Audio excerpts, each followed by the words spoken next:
ದೇವರಿಗೆ ಮಹಿಮೆ ಉಂಟಾಗಲಿ. ಈ ಒಂದು ಸಮಯದಲ್ಲಿ ದೇವರ ವಾಕ್ಯವನ್ನು ಆಲಿಸಲು ಯೇಸು ಕ್ರಿಸ್ತನ ಹೆಸರಿನಲ್ಲಿ ನಿಮ್ಮೆಲ್ಲರನ್ನ ಸ್ವಾಗತಿಸುತ್ತೇನೆ. ನಾನು ಕಳೆದ ದಿನ ನಮ್ಮ ಮನೆ ಹತ್ತಿರ ಒಂದು ಪಾರಿವಾಳವನ್ನ ನೋಡಿದೆ. ಆ ಪಾರಿವಾಳನ ನೋಡುವಂತ ಸಮಯದಲ್ಲಿ ಆ ಪಾರಿವಾಳವ ಒಂದು ಬೆಕ್ಕು ಬಂದು ಆ ಪಾರಿವಾಳನ ಹಿಡಿದು ಅದನ್ನ ತಿನ್ನೋ ಒಂದು ವಿಷಯವನ್ನು ನಾನು ಗಮನಿಸಿದೆ. ನೀವು ಈ ವಿಡಿಯೋದಲ್ಲಿ ನೋಡ್ಬೋದು. ಆ ವಿಡಿಯೋ ನಿಮಗೋಸ್ಕರ ನಾನು ತೋರಿಸ್ತಾ ಇದ್ದೀನಿ. ಈ ವಿಡಿಯೋದಲ್ಲಿ ಒಂದು ಬೆಕ್ಕು ಒಂದು ಪಾರಿವಾಳವನ್ನ ಕಚ್ಚಿ ತಿಂತಾ ಇರ್ತಕ್ಕಂಥದ್ದನ್ನು ನೋಡ್ತಾ ಇದ್ದೀರಾ. ಈ ಪಾರಿವಾಳಕ್ಕೆ ಈ ಸ್ಥಿತಿ ಯಾಕೆ ಬಂತು ಎಂಬುದಾಗಿ ನಾನು ಆಲೋಚಿಸ್ತಾ ಇದ್ದೆ. ಯಾಕೆ ಈ ರೀತಿಯಾಗಿ ಇವತ್ತು ಬೆಕ್ಕಿನ ಆಹಾರ ಆಗಿದೆ ಅಂತ ಹೇಳಿ. ಪಾರಿವಾಳವನ್ನ ನಾನು ಚಿಕ್ಕ ವಯಸ್ಸಲ್ಲಿ ನಮ್ಮ ಊರಲ್ಲಿ ನೋಡಿರ್ತಕ್ಕಂಥದ್ದು. ಪಾರಿವಾಳ ಒಂದು ಎತ್ತರವಾಗಿರೋ ಜಾಗಗಳಲ್ಲಿ, ಒಂದು ಬಾವಿಗಳಲ್ಲಿ ಮನುಷ್ಯರಿಗೆ ಸಿಗದರ ಜೀವಿಸೋದನ್ನ ನನ್ನ ಬಾಲ್ಯದಲ್ಲಿ ನಾನು ನೋಡಿದೆ. ಆದ್ರೆ ಇವತ್ತಿನ ದಿನಗಳಲ್ಲಿ ಪಾರಿವಾಳಗಳು ಹೇಗಿದೆ ಅಂತಂದ್ರೆ, ಅವು ರೋಡಲ್ಲಿ ಎಲ್ಲಾ ಕಡೆ ಪಾರಿವಾಳಗಳನ್ನ ನಾವು ಈ ಬೆಂಗಳೂರಲ್ಲಿ ನಮ್ಮ ಸುತ್ತಮುತ್ತ ನೋಡ್ತಾ ಇದ್ದೇನೆ. ಆ ಪಾರಿವಾಳಗಳು ಯಾವ ಭಯನೇ ಇಲ್ಲ. ಗಾಡಿಗಳು ಬಂದ್ರು ಹಾಗೆ ರೋಡ್ ಸೈಡಲ್ಲೇ ಇರ್ತದೆ, ಮನುಷ್ಯರು ಬಂದ್ರು ರೋಡ್ ಸೈಡಲ್ಲಿ ಇರ್ತದೆ. ಹೀಗೆ ಭಯ ಇಲ್ಲದ ಪಾರಿವಾಳಗಳು.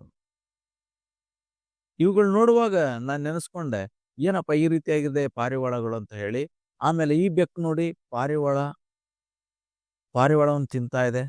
ಪಾರಿವಾಳ ಅದಕ್ಕೆ ಆಹಾರ ಆಗಿದೆ. ಯಾಕೆ ಆಯ್ತಿದು ಎಂದ ನೋಡುವಾಗ, ಅದು ಕುತ್ಕೊಳ್ಬೇಕಾಗಿರೋ ಸ್ಥಳದಲ್ಲಿ ಕುತ್ಕೊಳ್ಳದೆ ಇರೋದ್ರಿಂದ, ಅದು ಇರ್ಬೇಕಾಗಿರೋ ಸ್ಥಳದಲ್ಲಿ ಇರದೇ ಇದೆ, ಬೇರೆ ಸ್ಥಳಗಳಿಗೆ ಬಂದು ಕುಂತಿರೋದ್ರಿಂದ ಇವತ್ತೇನಾಗಿದೆ, ಈ ಬೆಕ್ಕಿಗೆ ಆಹಾರವಾಗಿದೆ.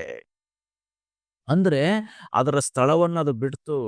ಅದನ್ನ ದೇವರು ಒಂದು ಒಳ್ಳೆ ಸ್ಥಳವನ್ನು ಕೊಟ್ಟಿದ್ದಾನೆ, ಅದು ಇಂಥ ಸ್ಥಳದಲ್ಲಿ ಇರ್ಬೇಕಂತ ಹೇಳಿ. ಆದ್ರೆ ಆ ಸ್ಥಳವನ್ನು ಬಿಟ್ಟು ಅದೇನಾಗಿದೆ, ಅದು ಬೇಡ ಆಗಿರೋ ಜಾಗಕ್ಕೆ ಬಂದಿದೆ. ಅದರಿಂದ ಇವತ್ತೇನಾಗಿದೆ, ಅದರ ಪ್ರಾಣವನ್ನು ಅದು ಕಳ್ಕೊಂಡಿದೆ.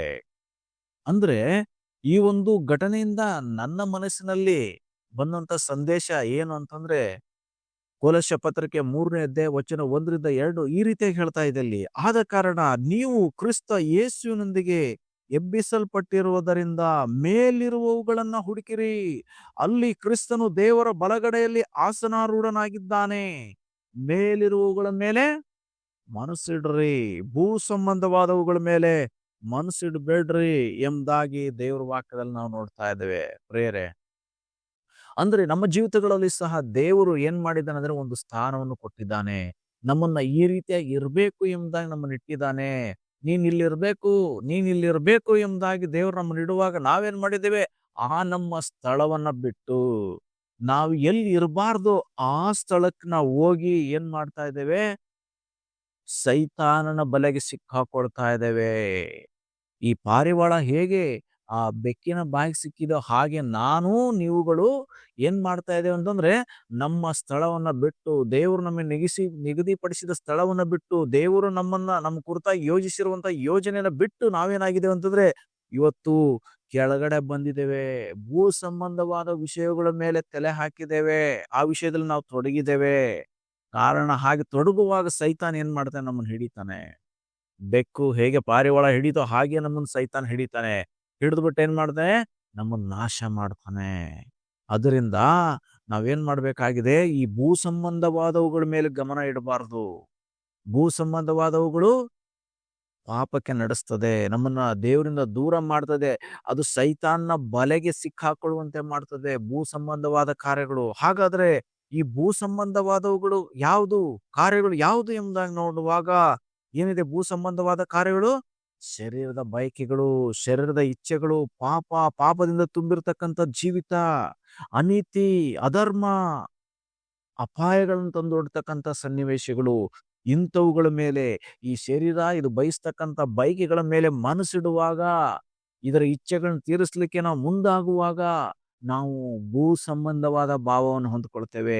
ಭೂ ಸಂಬಂಧವಾದ ಭಾವವನ್ನು ಹೊಂದಿಕೊಂಡವರು ಯಾರೂ ಸಹ ಪರಲೋಕ ರಾಜ್ಯವನ್ನ ಸೇರ್ಲಿಕ್ಕೆ ಸಾಧ್ಯ ಇಲ್ಲ. ಯಾಕೆಂದ್ರೆ ಈ ಭೂ ಸಂಬಂಧವಾದ ಕಾರ್ಯಗಳಲ್ಲಿ ನಾವು ಮಗ್ನರಾಗುವಾಗ ಸೈತಾನ ನಮ್ಮನ್ನ ಹಿಡ್ಕೊಂಡು ಬಲೆಯಿಂದ ತಪ್ಪಿಸ್ಕೊಂಡು ಹೋಗ್ಲಿಕ್ಕೆ ಆಗದಂಗೆ ಏನ್ ಮಾಡ್ತಾನೆ ಅಂದ್ರೆ, ಆತನ ನಮ್ಮನ್ನು ನಾಶ ಪಡಿಸ್ತಕ್ಕಂಥವನಾಗಿದ್ದಾನೆ. ಆದ್ದರಿಂದ ದೇವರ ವಾಕ್ಯ ನಮಗೆ ಹೇಳ್ತಕ್ಕಂಥದ್ದಾಗಿದೆ, ಭಕ್ತರೇ ನೀವು ಏನಾಗಿದ್ದೀರಿ, ದೇವರಿಂದ ಕರೆಯಲ್ಪಟ್ಟವರಾಗಿರೋದ್ರಿಂದ, ನೀವು ಕ್ರಿಸ್ತ ಯೇಸುವಿನೊಂದಿಗೆ ಎಬ್ಬಿಸಲ್ಪಟ್ಟವರಾಗಿರೋದ್ರಿಂದ, ನೀವು ಪಾಪದ ಪಾಬಿಲಿಗೆ ಸತ್ತವರಾಗಿರೋದ್ರಿಂದ, ನೀವು ಮೇಲಿರುವುಗಳನ್ನು ಹುಡುಕ್ರಿ. ಮೇಲೆ ಯಾರಿದ್ದಾರೆ? ದೇವರ ಬಲಗಡೆಯಲ್ಲಿ ಕ್ರಿಸ್ತನು ಆಸನಾರೂಢನಾಗಿದ್ದಾನೆ. ಅದರಿಂದ ಮೇಲಿರುವುಗಳ ಮೇಲೆ ನಾವು ಮನಸ್ಸಿಡಬೇಕು. ಅಂದ್ರೆ ಮೇಲೆ ಯಾವುದಿದೆ? ದೇವರಿದ್ದಾನೆ. ದೇವರ ಮೇಲೆ ಮನಸ್ಸಿಡಬೇಕು. ಮೇಲೆ ಏನಿದೆ? ನೀತಿ ಇದೆ. ದೇವರ ರಾಜ್ಯದಲ್ಲಿ ನೀತಿ ಮೇಲೆ ಮನಸ್ಸಿಡ್ರಿ. ದೇವರ ರಾಜ್ಯದ ಮೇಲೆ ಮನಸ್ಸಿಡ್ರಿ. ನಿಮಗೆ ದೇವ್ರು ಕೊಟ್ಟಿರ್ತಕ್ಕಂಥ ನಿರೀಕ್ಷೆ ಮೇಲೆ ಮನಸ್ಸಿಡ್ರಿ. ಸಮಾಧಾನ ಇದೆ ಪರಲೋಕದಲ್ಲಿ, ಅದ್ರ ಮೇಲೆ ಮನಸ್ಸಿಡ್ರಿ. ಪರಲೋಕದಲ್ಲಿ ಸಂತೋಷ ಇದೆ.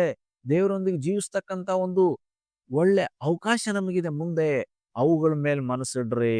ಅವುಗಳನ್ನ ಬಿಟ್ಟು ಈ ಭೂ ಸಂಬಂಧವಾದವುಗಳ ಮೇಲೆ ನಾವು ಮನಸ್ಸಿಟ್ರೆ, ಈ ಪಾರಿವಾಳಕ್ಕೆ ಹೇಗೆ ಬೆಕ್ಕಿನ ಕೈಯಲ್ಲಿ ಸಿಕ್ಕು ಸತ್ತೋಯ್ತೋ ಹಾಗೆ ನಮ್ಮ ಸ್ಥಿತಿ ಆಗ್ತದೆ ಪ್ರಿಯರೇ. ಅದರಿಂದ ಈ ಭೂ ಸಂಬಂಧವಾದವುಗಳ ಮೇಲೆ ನಾವು ಮನಸ್ಸಿಡುವಾಗ ಸೈತಾನ್ನ ಬಲೆಯಲ್ಲಿ ಸಿಕ್ಕಾಕೊಳ್ತೇವೆ, ಪಾಪದಲ್ಲಿರ್ತೇವೆ. ಅದರಿಂದಲೇ ನಾವು ಹಾಗಾಗ್ತೇವೆ ಅಂತ ಹೇಳಿ ಸ್ವಾಮಿ ಹೇಳ್ತಕ್ಕಂಥದ್ದು, ನೀವು ಭೂ ಸಂಬಂಧವಾದವುಗಳ ಮೇಲೆ ಮನಸ್ಸಿಡದೆ ಪರಲೋಕದ ಅವುಗಳ ಮೇಲೆ ಮನಸ್ಸಿಡ್ರಿ ಎಂಬುದಾಗಿ ಸ್ವಾಮಿ ಹೇಳಿರ್ತಕ್ಕಂಥದ್ದು. ಅದರಿಂದ ಇವತ್ತು ಎಲ್ಲ ವಿಷಯಗಳನ್ನು ಬಿಟ್ಬಿಡೋಣ. ಈ ಭೂ ಸಂಬಂಧವಾದವುಗಳ ಮೇಲೆ ನಾವು ಪರಲೋಕದ ಭಾವದವರಾಗಿರೋಣ. ಪರಲೋಕ ಭಾವ ನೀತಿ, ನ್ಯಾಯ, ಸಮಾಧಾನ, ಪ್ರೀತಿ, ಸಂತೋಷವನ್ನು ತುಂಬಿರ್ತಕ್ಕಂಥದ್ದು ಪರಲೋಕ ರಾಜ್ಯ. ಆ ಪರಲೋಕ ರಾಜ್ಯದ ಕಡೆಗೆ ಯಾವಾಗಲೂ ನಮ್ಮ ದೃಷ್ಟಿ, ದೇವರ ಕಡೆಗೆ ಯಾವಾಗಲೂ ನಮ್ಮ ದೃಷ್ಟಿಯನ್ನಿಟ್ಟು ನಾವು ಜೀವಿಸುವಂಥದ್ದು ಬಹಳ ಅಗತ್ಯತೆ ಇದೆ ಈ ದಿನಗಳಲ್ಲಿ.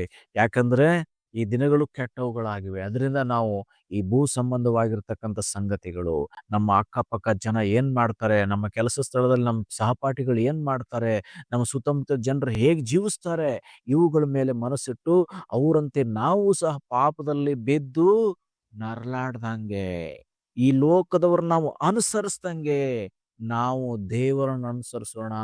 ಎಲ್ಲಾ ವಿಷಯಗಳಲ್ಲಿ ದೇವರೇ ನಮಗೆ ಮಾದರಿ. ದೇವರನ್ನೇ ನಾವು ಹಿಂಬಾಲಿಸೋಣ. ಯಾವ ವ್ಯಕ್ತಿಯನ್ನೂ ಸಹ ನಾವು ಅನುಸರಿಸದೆ ನಾವು ದೇವರನ್ನು ಅನುಸರಿಸತಕ್ಕಂಥವರಾಗಿ ಪರಲೋಕದ ಭಾವದವರಾಗಿ ಜೀವಿಸೋಣ. ಹಾಗೆ ಜೀವಿಸುವಾಗ ದೇವರಿಗೆ ಮಹಿಮೆ ಆಗ್ತದೆ. ನಾವು ಸಹ ಒಂದು ದಿನ ಆ ನಿತ್ಯ ಜೀವವನ್ನ, ಆ ಸ್ವರ್ಗ ರಾಜ್ಯವನ್ನು ಸೇರ್ಲಿಕ್ಕೆ ಅದು ನಡೆಸ್ತಕ್ಕಂಥದ್ದಾಗಿದೆ. ಭೂ ಸಂಬಂಧವಾದ ಭಾವ ನಮ್ಮನ್ನು ನಾಶನಕ್ಕೆ ನಡೆಸ್ತದೆ.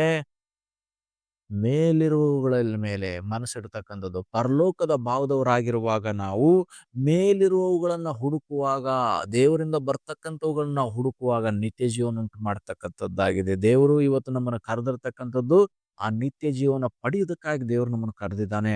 ಅದರಿಂದ ನಮ್ಮನ್ನು ನಾವು ದೇವರಷ್ಟಕ್ಕೆ ಒಪ್ಪಿಸ್ಕೊಳ್ಳೋಣ. ಸ್ವಾಮಿ, ಈ ಭೂ ಸಂಬಂಧವಾದ ಭಾವಗಳ ಮೇಲೆ ನಾವು ಮನಸ್ಸಿಡದೆ ನಿನ್ನ ಮೇಲೆ ನಾವು ಮನಸ್ಸಿಡಬೇಕು, ನಿನಗಾಗಿ ನಾವು ಜೀವಿಸ್ಬೇಕು, ನಮಗೆ ಸಹಾಯ ಮಾಡು ಎಂಬುದಾಗಿ ಕೇಳ್ಕೊಳ್ಳೋಣ. ದೇವರ ವಚನದ ಮೂಲಕ ನಮ್ಮನ್ನು ಆಶೀರ್ವಾದ ಮಾಡಲಿ. ಕರ್ತನೇ, ಈ ಸಮಯಕ್ಕಾಗಿ ಸ್ತೋತ್ರ. ಈ ಸಂದೇಶವನ್ನು ಕೇಳಿಸಿಕೊಳ್ಳುವಂತ ಈ ದೇವ ಜನರನ್ನ ಆಶೀರ್ವಾದ ಮಾಡು. ಇವರಲ್ಲಿ ಅನೇಕರು ಸ್ವಾಮಿ ಅಪ್ಪ ಇನ್ನೂ ಲೋಕದ ಅವುಗಳ ಮೇಲೆ ಮನಸ್ಸಿಟ್ಟು ಭೂ ಸಂಬಂಧವಾದ ಭಾವಗಳಲ್ಲಿ ಅನೇಕರು ಇರುವಲ್ಲಿ ಸ್ವಾಮಿ, ಇವರ ಭಾವಗಳನ್ನು ಬದಲಾಯಿಸು. ಪರಲೋಕದ ಭಾವದವರಾಗಿ ಎಲ್ಲರೂ ಜೀವಿಸಕ್ಕೆ ಸಹಾಯ ಮಾಡು. ಯಾರಾದರೂ ಹೊಸದಾಗಿ ಸಂದೇಶವನ್ನು ಕೇಳಿಸ್ಕೊಳ್ತಾ ಇರೋದಾದ್ರೆ ಅವರನ್ನು ಮುಟ್ಟು ಸ್ವಾಮಿ. ಅವರು ಸ್ವಾಮಿ ಭೂ ಸಂಬಂಧವಾದವುಗಳಿಗಾಗಿ ಸತ್ತು ಪರಲೋಕದ ಭಾವದವರಾಗಿ ಜೀವಿಸಕ್ಕೆ, ನಿನ್ನ ಬಳಿಗೆ ನಡೆದುಕೊಳ್ಳಕ್ಕೆ ಕೃಪೆ ಮಾಡು ಸ್ವಾಮಿ. ಎಲ್ಲರನ್ನ ಆಶೀರ್ವಾದ ಮಾಡು. ಎಲ್ಲರಂತ ಎಲ್ಲ ವಿಧವಾದ ಸಮಸ್ಯೆಗಳಿಂದ ಬಿಡುಗಡೆ ಕೊಡು. ಈ ಭೂಲೋಕದಲ್ಲಿ ನಿನ್ನವರಾಗಿ ಜೀವಿಸಕ್ಕೆ ಸಹಾಯ ಮಾಡು. ಕೇಳಿಸ್ಕೊಂಡಂತ ಎಲ್ಲರನ್ನ ಆಶೀರ್ವಾದ ಮಾಡು. ಶಾಂತಿ, ಸಮಾಧಾನ, ಸಮೃದ್ಧಿನ ಉಂಟು ಮಾಡು. ಇವರೆಲ್ಲ ಕೊರತೆಗಳನ್ನು ನೀಗಿಸು. ಪರಲೋಕದ ಭಾವದವರಾಗಿರ್ಲಿಕ್ಕೆ ನಮ್ಮೆಲ್ಲರಿನ ಆತ್ಮನ ಸಹಾಯ ಕೊಡು. ಯೇಸುವಿನ ಹೆಸರಲ್ಲಿ ಪ್ರಾರ್ಥಿಸ್ತೇವೆ ಪರಲೋಕದ ತಂದೆಯೇ, ಆಮೇನ್. ಈ ರೀತಿಯಾಗಿರುವಂತ ಸಂದೇಶವನ್ನ ನೀವು ಆಲಿಸಲು ನಮ್ಮ ಚಾನೆಲ್ ಅನ್ನ ಸಬ್ಸ್ಕ್ರೈಬ್ ಮಾಡಿ, ಮತ್ತೆ ನಿಮ್ಮ ಸ್ನೇಹಿತರೊಂದಿಗೆ ಈ ಸಂದೇಶವನ್ನು ಹಂಚಿಕೊಳ್ಳುವುದರ ಮೂಲಕವಾಗಿ ಈ ಸೇವೆಗೆ ಬೆಂಬಲಿಸಬೇಕಾಗಿ ಯೇಸು ಕ್ರಿಸ್ತನಲ್ಲಿ ವಿನಂತಿಸಿಕೊಳ್ಳುತ್ತೇನೆ. ದೇವರು ನಿಮ್ಮನ್ನ ಆಶೀರ್ವಾದ ಮಾಡಲಿ.